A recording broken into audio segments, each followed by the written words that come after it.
Did you listen to Jeff and Professor Hamo in the morning? Here's what at birth, you are literally abandoned by your mother. Not even abandoned, you are dumped in a dumpster. Right? Yes. You are rescued later. You are raised by your great-grandmother or great relative.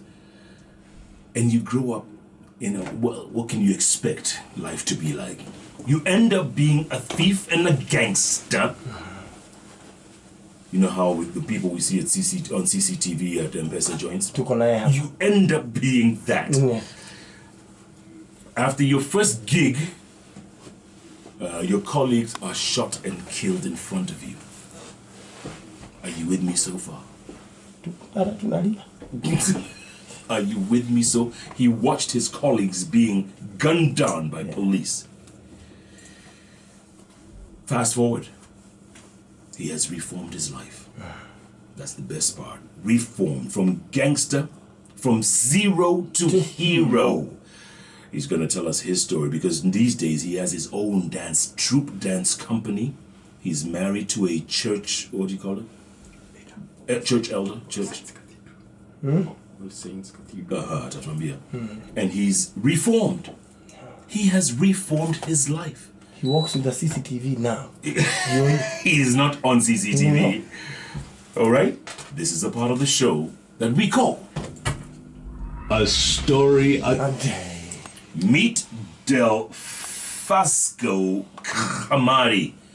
Del Fasgo. Del Fasgo. That's his stage name, but it's pretty difficult, even stage or off stage. Del Fasgo Hamadi. By the way, he's director of IA Africana. Del Fasgo?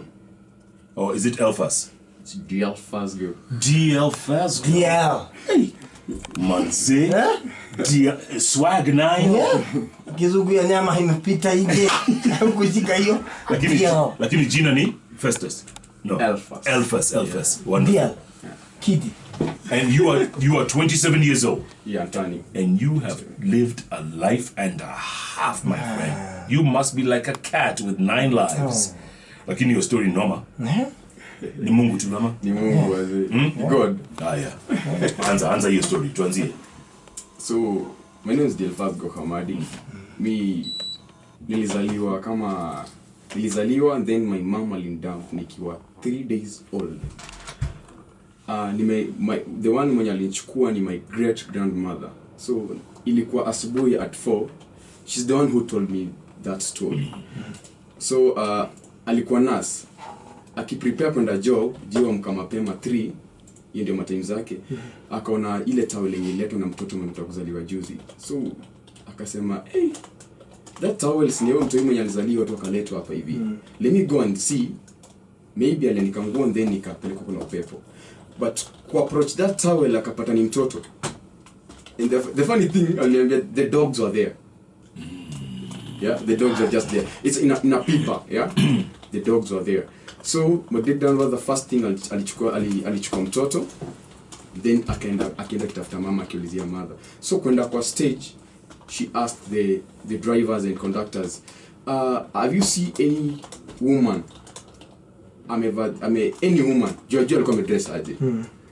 Akaambiwa, kuna gari imetoka, but maybe alipanda hiyo gari na akaenda. That was the point. Akanichukua kunipeleka police station. The police station akasema, if he's your blood, then just take care of the kid. Which the kid, that's me. Yeah. So my great grandmother happened, I didn't take care. That time we were in Gilgil. So after retirement to Kenda Place, we bought a land at the place called Nandi Central, place called Kemeloi. So I know that I come home. So I knew she's my mother. The time I was in primary, that primary season. But as I was in class 8, I asked her, why is it dad is so young and you're old? So hapo ndio hasa ndio story niliambiwa by the way. Nilishanga, hey no, I know it's a mother, but dad akikam ni young sana. Japo sasa nishakuwa mjuaji. Mwambie, hey, mbona you're too old man. Dad ni young. So that's the time alinikalisha chini na akanipigia story sasa. Akaanza kutoa mapicha and everything. So primary nimeishi naye. So in high school nika join my grandmother, now mom to my dad. So sasa hiyo your dad was still there? My dad alikuwa Nairobi. Harakati. So my dad alinipata kama after nimemaliza high school. Okay. Yeah, hizo harakati ya kuungana na life. Yes. Then mother I think kwa walikuwa mapunk. Even na dad ananiambia cause kwa mind yake alikuwa atakuwa bot mtoi. Aha. So cause pressure ya my parents wake so ilikuwa abot mtoto. So ilibidi akae kwa dad sasa ana nyumba, sasa bado anaishi kwa shosh. Yes. Bado sasa nikutafuta maisha ndio ujue malutenda. So ndikabidi udem sasa mamangu namwita dem ka yani dem ya buda akuja kaina na shosh. So I think comment yake ilikuwa acha nisi abort because it's a sin. Let me just believe and then abandon mtu. So maybe nilikuwa mind yake ndio nirudi shule labda maybe alikuwa plan kwenda shule. That was it. So high school nika join form 1 form 2 but sasa man ilikuwa life manzi ikaanza kuwa tough. Life was tough. Being sijui kama nilikuwa nafunza it's being harassed I don't know because ikafika place it happened twice. Nilifukuzwa usiku nikaenda kulala kwa makuni nje. Nana nakufukuza this time ulikuwa unaishi bado na shushu? Sasa huyu ni grandi. My dad. So na my aunt. So niko zile za what's happening? So kukaa hapo hivyo manzi nikaona noma. Then the second time ili happen. Ati ni juu maybe lazima nisome ama nilikuwa sijafanya homework. So nikashanga hii punishment imekuwa too much. Hadi sasa my neighbors na tuko na plots hizo rentals wanasema mbona unakaa nje? So akaanza kunichukua na lala hapo. So I saw why am I behaving? Yes, I don't have a mother but I have a dad. So nikiambia dad anasema nakuja kuchukua ika take long. So in that form 2 the second time nikienda kulala kwa kuni that time I walked to town. So nikapatana na ma street guys. In town Kapsabet. Aha. Kutoka Kapsabet kudandia matrela. Yeah. Kujikuta naenda hiyo njia kwenda Kobujoy. So there is a guy yeye ujifanya ni kama anachukua watoi kwa street aende take care. But in real sense he's not picking these guys street children to take care of them. He's going to train them to be gangsters. To be gangsters now. So in a forest. So unatrainiwa nini? Ngeta unajua kukoka kidogo. Yes. Yeah, as in that's the story. Unajua kufight, unajua kufanya nini and you're still young, yeah. Yes. So unajua pia alikuwa anasema si ni watoi sasa. Tulikuwa tukawa 4 wasiku. Hao wengine wamaacha shule so mimi nilikuwa bado I was in form 2. So nilikuwa naenda training. I'm coming back to school. How long was the training? Yeah. How long? For me I trained like 1 month. Uko kwa forest? Almost a month, yeah. But going back nikienda shule because you are being provided fair pocket money in high school that time kuanze kuna kitu kama punch uko mbele. Wewe ni basa. Punch ni okay, muelezea watu wa kitu sio. Punch ni 500. Ni 500. Siku gongo punch. Hiyo ni kwa training. Punching alafu nyingine na punch. Okay. Yeah. It's 500. So kumaliza that session I think tulipatiwa the first exam nilikwenda sasa kwenda kufanya. So naita exam kwa sasa nilikwenda practical go and do this. We managed. First one we managed. Mulienda wapi? Tulienda kwa M-Pesa. We managed. Tulikuwa tukira kuzunguka tu around kwa M-Pesa. Kulikuwa watu ndani? Yeah, kulikuwa na wase. I think wawili but ilikuwa sikuwa kifunga so tukangoja watoto. That's what happened. How much? Yeah. How much?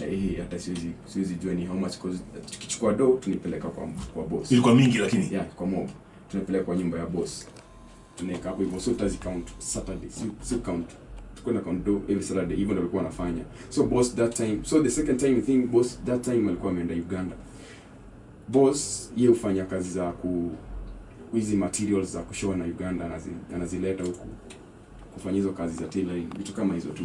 Yeye uzeana shop. Vitenge. Kwa hivyo akona biashara akakuonesha hako kazi. Anaonyesha mimi nakonga kazi. Analipa ushuru. Analipa kiasi vizuri. You behave kama you behave as in you wenda kwa soko apatie mama do kwa support kwa fungulia vibanda. He's not a politician. Nikamsetuka. Ni mzee tu. Huyo ni Robin Hood. Kabisa. Anaibia watu, analetea wanyonge. Yeah. Even alikuwa akifanya kusupport children's home, kufanya nini? Alikuwa anafanya hivyo. Hata ungemwaccuse he's a thief. Yeah. Wewe ndio ungechapa kwanza. Kwanza mama hata achana na mama ndio ungekuchapa. Because mama walikuwa wanampenda cause ya kutreat tour Eva zinaenda wafungule vibanda nini.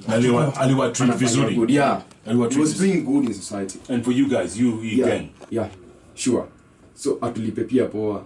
Sisi hiyo ni okay, sasa hizi najua si poa but 500 that time alikuwa atulipa poa. Vitu vilikuwa poa sana. So pia tukienda kwa M-Pesa that time I think that M-Pesa is a so tuli get story after tumeiba kwa M-Pesa. Yeah, M-Pesa, the owner of that M-Pesa, they are also gangsters. But from here Nairobi. So that wanafanya jobs zao Nairobi, then wanakuja kuinvest the other side.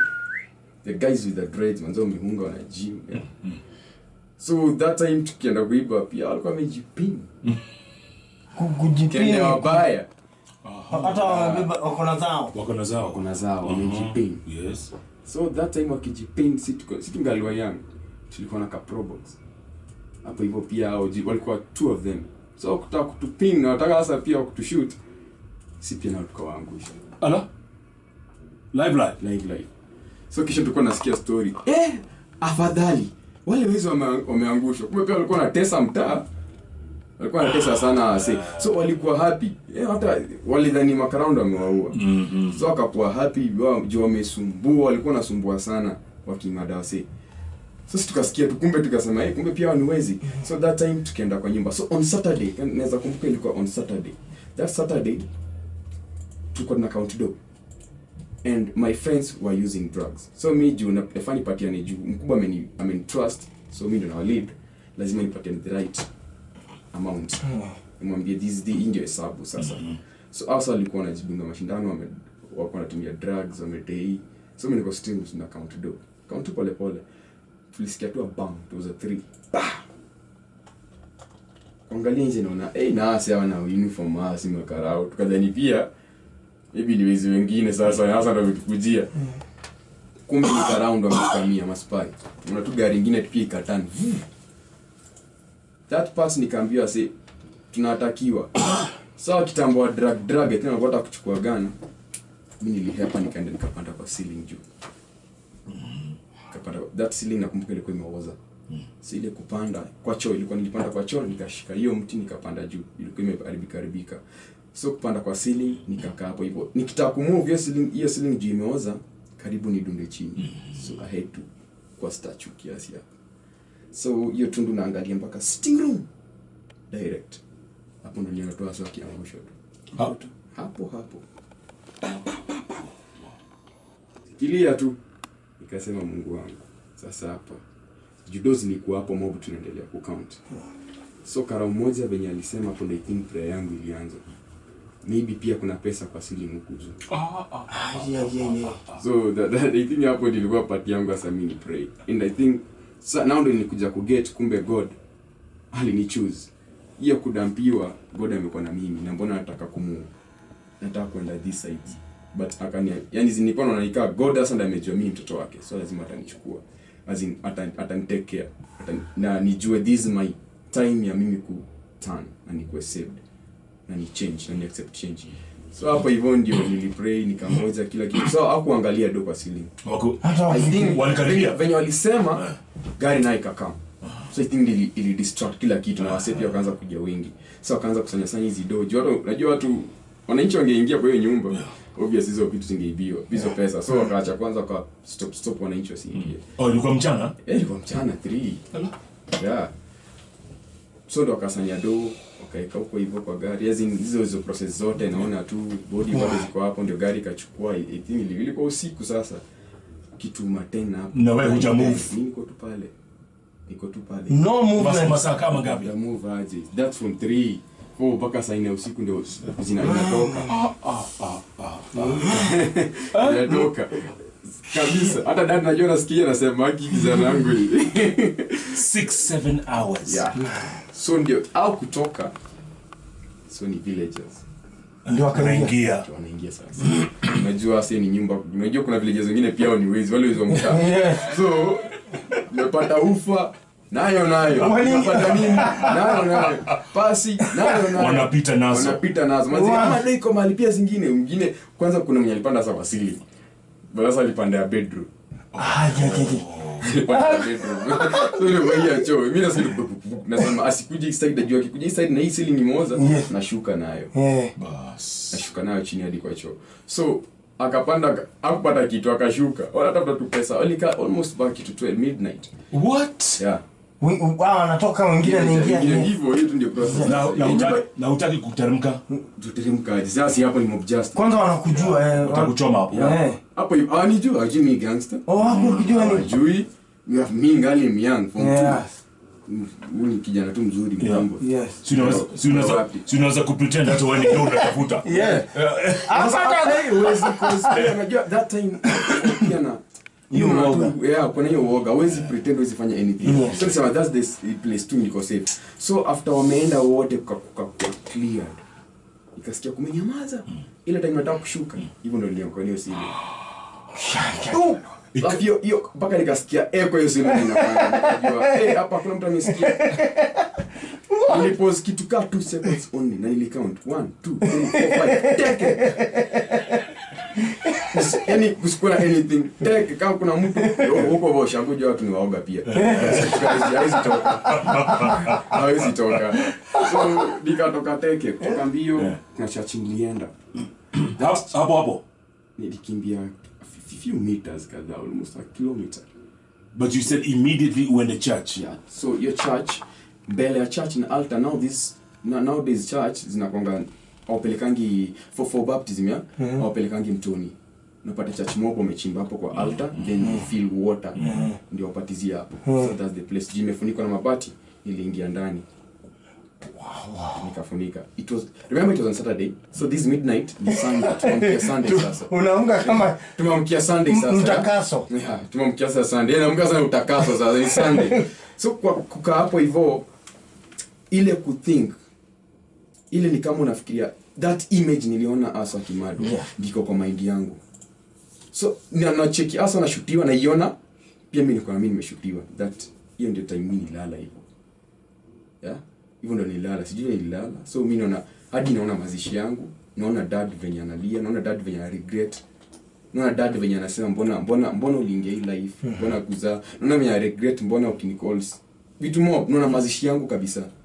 Hiyo time mimi kushtuka, hata sijui nilinishtua. Mimi nishtuka katika ya service tu. Saa 3 hapo hivyo. Nishtuka tu kwa service. So watu kutoka teke watoke. Watu wa justice wanayo. Ndio wao. So kuna watu watakimbia, kuna watu watakuja hivi. Juu ilikuwa watu walishtuka. Pasi yako amefika. Hiyo time ya kungojanga pasi ya kama watu wana pray. So wale malida wa church wengine ndio wako mbele. Mimi sio. Mimi nani nikatoka na maserenda ni mimi. So ndio kuna nyoli walikuja. Wanataka sasa kunipiga pasi na kutoka kwa ofisi. Ofisi yake sasa hapo kando ndaka nichukua. So ndakasema it's okay tena ine. So nikapeleka mikono ya gava. Mkono ya gava. Hawa ndio vijana wadogo wakikuja kuwa kubwa. Ya hiyo accent ya Kikale sasa. Ni watu waangushwa hawa. Tu ndio wanafaa waangushwe. Time sijui mimi niko na pray. Nasema tu yenyewe sijui kupeleka huko hivyo kuna karo aliniuliza maswali. Sinda nilipata kaniambia mbona uliingia life. So ndio nikaanza life yangu from top nikimpigia story yangu sasa.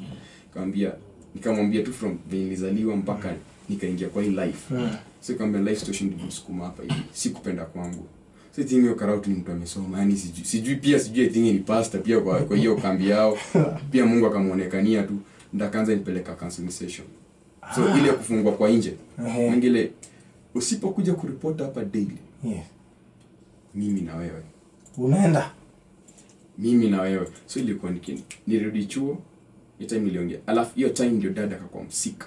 Nakumbuka nirudi chuo nikatoka I think kitu kama 1 week. Kukuja kukaa kwa kitanda nikadhani ni umbrella. Sana nataka jili kwa sababu ya mvua. Nikitaka kutoa umbrella nikishika na shika dada. Then amekuwa mkonde kabisa sijui alishikwa hata ugonjwa. Yaani amechapa. Nikaambiwa ilikuwa food poison. Kwa Nairobi. Hapo ndo pia ka lose job. Sijui walimwandikia sijui anafanya nini. Yaani ilikuwa story mob sasa hiyo time sasa nilikuwa kwa situation nyingine tough. Kwa nikireport counseling session hivyo ndio wakanipeleka church fulani nikaanza kuwa dance. I think that time hiyo part sasa nikaanza kuwa dance ikaanza kugrow. There is a guy akanichukua sasa side ya Kapsabet anaitwa Aizo Meshak Shamwadi. Alikuwa street boy but God akambless. So yeye fanyizi mambo ya pedicure manicure. So yeye ndo akanichukua pia, alikuwa na group inajiita SMS na hapo nikajoin dance yake, nikaanza kugrow. And that's how change. So kuchange nikamaliza chuo, nilirudisha chuo nikamaliza form 4, dada akanipeleka Nairobi. Nikamwambia dad, Mr. Kundi University. This door patia step sister yangu afanye shughuli yake, mimi nitajoin dance. Nikajoin Sarakasi. So nikakuwa huko hivyo. But sasa tena issue ikakuwa wapi? Nilikuwa saved. Hiyo time yenyewe nilikuwa mimi na God. But sijui kama Nairobi. Sasa time nilikaa madini sasa. Kwa mama sasa. Nilikuwa life yangu. Mashuga mamis, wasichana, nini. So hiyo ndio ikaanza kunispoil. Nikaanza sasa kuwa life tena ikarudi, nika nimebackslide. Niko na pia na Westlife yangu nilirudi. Nilifika time niko na Westlife yangu na ningali myangu. Ndio nashika do but nafanya nayo nini? So that time ndio nikaamua kuchange. I think limit now my wife. Ndio nimefanya wedding last year September. Beautiful wife anaitwa Dorcas Alocho Mahamadi. So yeye ni pastor at All Saints Cathedral. She's a reverend. How did you meet her? Nilimmeet kwa Kesha.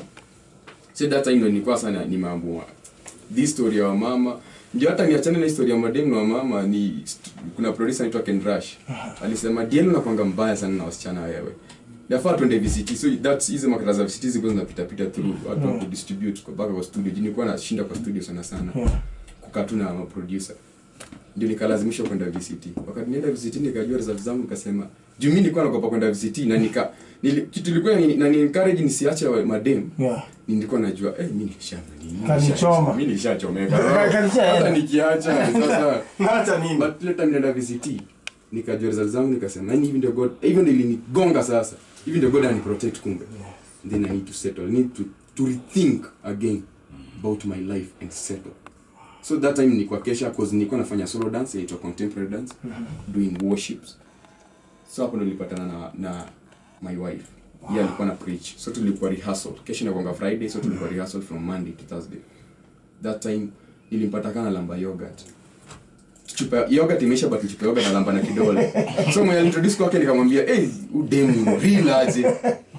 Na hapo nilianza connect. Tinyo yogurt nilitutanisha. So akataka kujua more about me, nikamwambia Ulimwambia the whole story. Akasema sawa basi. Aliniprayer. So akaniambia nenda kuita church. That time alikuwa baada kwa Jamhuri ACK. Alikuwa amepatiwa job sasa. Alikuwa hapo hivyo. So then alikuwa tuko Kesha kuja preach. So ndo alinalika church huko, nikaenda church. Akaongea na mimi with that story. Akanalika kwao. Akanalika kwao for chapati. Nilimwambia napenda chapati. That chapati ndio ikabuild your love. Mpaka now sina niambia mwingine nakupenda, hatujaijua. So tulijikuta tu tumesinking. Nilijikuta tu haya ndio huyo mimi. Nilijikuta haya hebu tuna plan sasa kwenda kulipa mahari. Introduction home nini. Vitu zikaanza tu kuflow, nikashangaa hivi ndio God ana come through.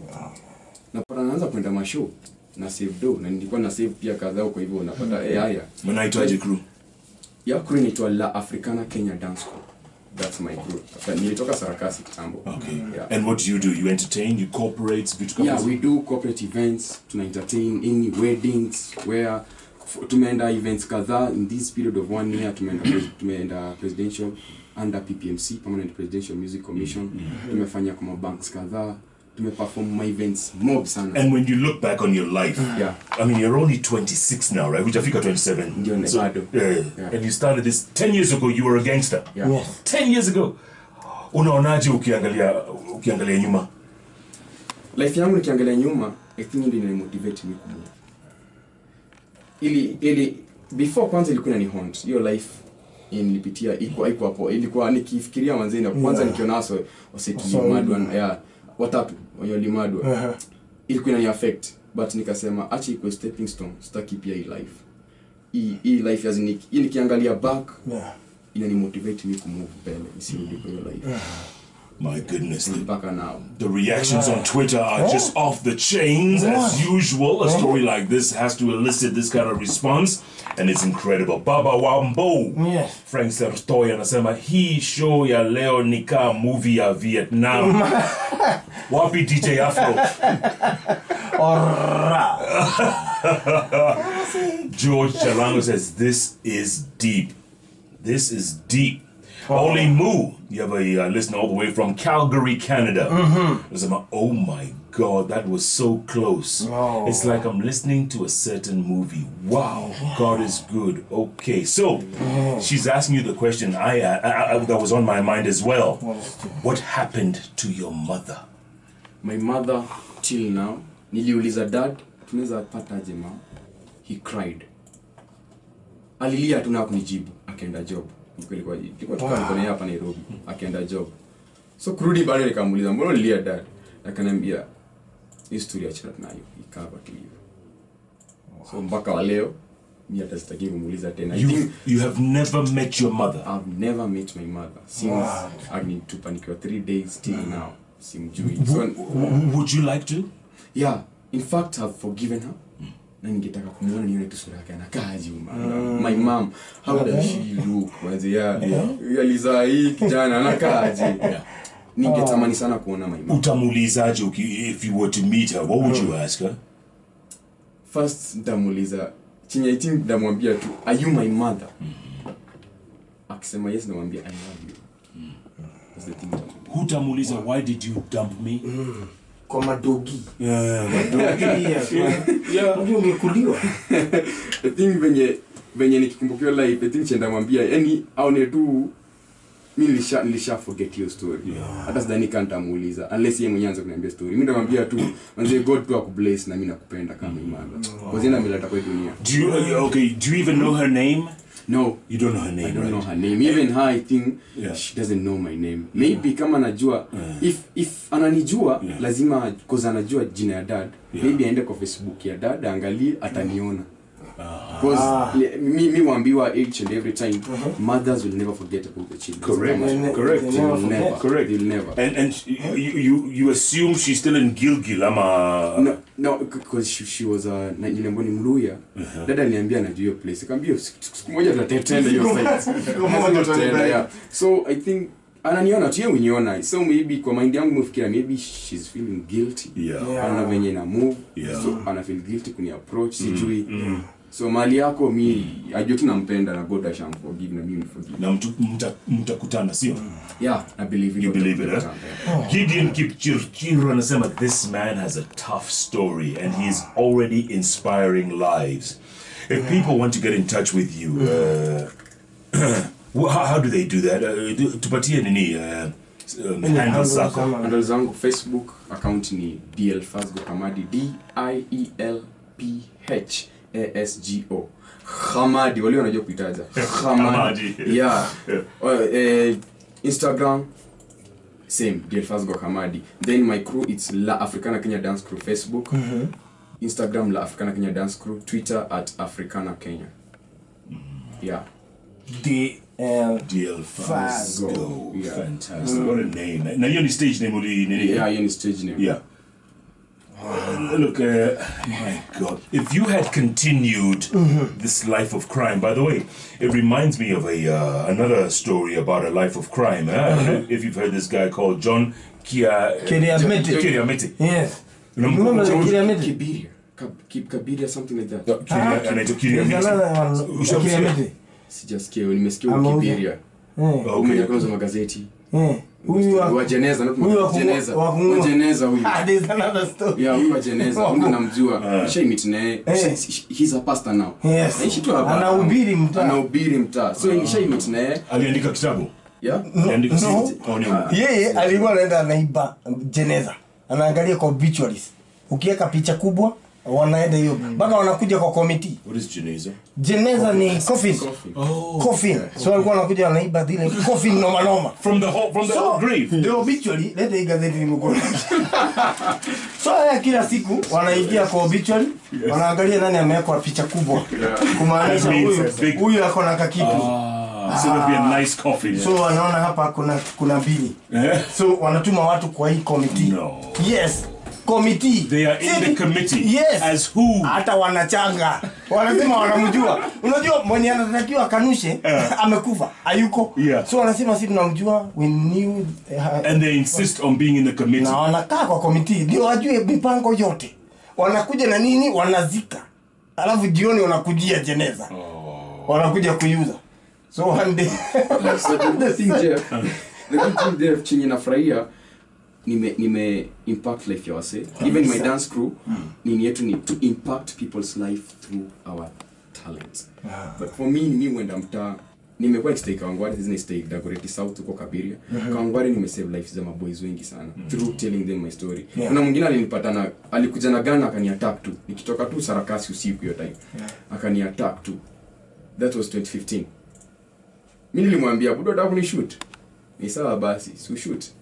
Anashangaa msao wa guilt aje akapiga finja sawa akakuja wengi.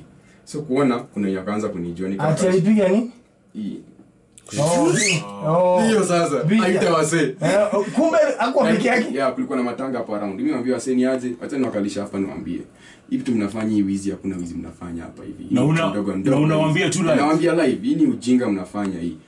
Mkaa nyinyi wizi. Si muende kwa bank muende muibe vitu vingine kubwa hii. Kuiba kwanza skara kipata niiba kuku ama unanibia simu hapa utaki.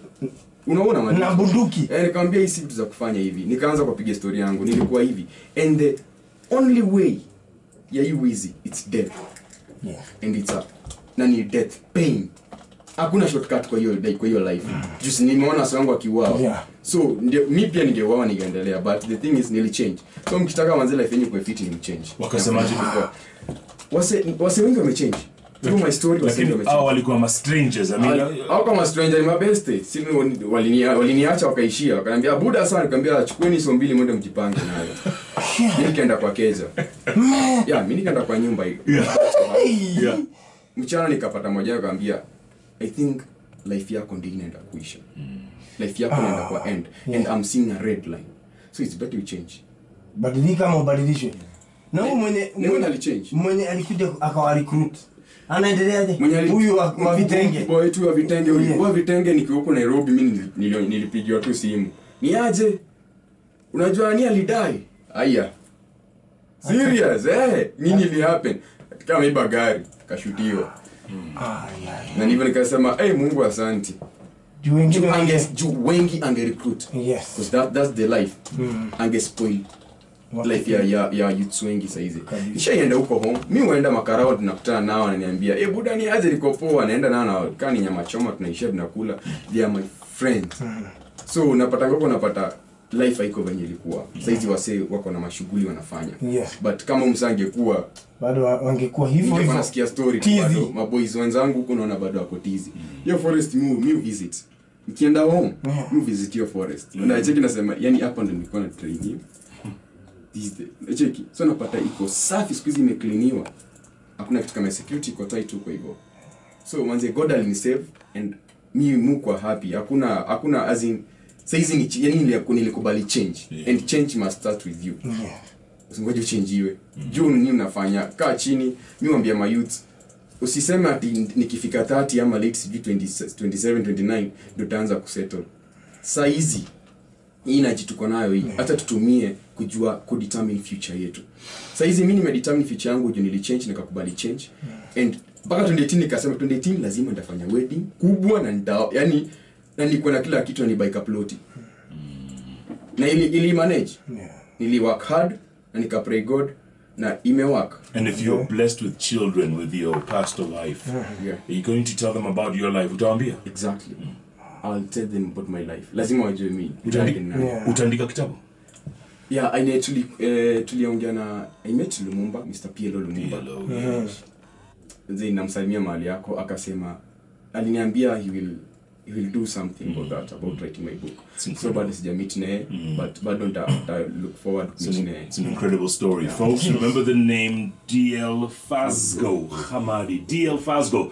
Just Google, or just go to Facebook, go to IG. Yes. He's there. D.L. Fazgo. He's from life of crime to a life of dance and points in between. Oh, yeah. and found himself a woman who has turned his life around. One more thing, you know, mostly fathers are the ones who abandon their children. Yeah. In your case, it's the opposite. Yeah. My dad. Your dad. He loves me. Dad, me na dad, we can talk anything. As me niko free na yeye. Ni boys. Ni boy by the way, ni boys. Yeye wenda gym. Baka naambia wewe hautoi nipiga. Mimi baka hata nifike 90 ndio nipiga. Yeye wenda gym juu yangu. Mwanga lazima ni maintain. Niko happy juu ya dad because anaitwa Nikanori Atonji Hamadi. Abu sema Nikanori Atonji Hamadi. So ngoja kumuita Atonji. Atonji. Yeah. Yehudu. Anafanya kazi kwa Posta. Hapo Kakamega. Was he? Yeah. And if he's listening to you now, what do you tell him? Dad, nakupenda, yani ni wewe tu, wewe ndio saizi sasa life yangu, nakupenda tu sana manzi, inaenda kuja kusurprise na big gift. Bas. Yeah. Na wajukuu pia. No. Wish my next grandfather angekuwa, but alipass last year. Oh. Yeah, alipass. I think few weeks to my wedding. Yeah. Alipass. Okay. Pole. Yeah. And to your mother, and I haven't given up on this story. If she's listening somewhere, I mean, I don't know where to begin, but if she is listening, what would you tell her? Mom, najua sisi njui jina juu ulinitupa kawa sijapenda kwa jina, but wewe ndio ulikuwa wife wa Nikanori Atonji Hamadi. So kijana ambaye ulizaa ndio bado naongea na wewe manze, nilishakuforgive ma, and nakupenda tu sana. God pia amekuforgive because God will forgive sins. Because kali forgive ule dem alikuwa prostitute. So hakuna sin easy forgive. So alishakuforgive na alishaniforgive na mimi nimekuforgive. I love you, mom. Never you are. Deep. Oh, man. Deep. Remember this name, folks, and one day we'll probably be watching a movie. Yeah. DL Fazgo Hamadi. Then I have to the guy who's supporting also people who are back wanna support my crew. Yeah. Our MP KJ. Oh, KJ. No man. Sana support talent sana huyu ako sawa. Wewe na big up sana, yani enda amefanya pia ametupatia publicity platform ya kumove kwenda PPMC na na support talent sana. Kuna jamaa anaitwa Kimani Mungai, say mother-in-law anaitwa Aluoch. Yeah, Gladys. Na wife na kila msee manzela African Kenya dance crew. Nyinyi ndio mnafanya azini. That's why niko hapa hivi. Yeah, DL Fazgo, great story, man. Na bado naendelea, bado haijaisha. You know, it is one thing to be utupwe alafu bado you forgive.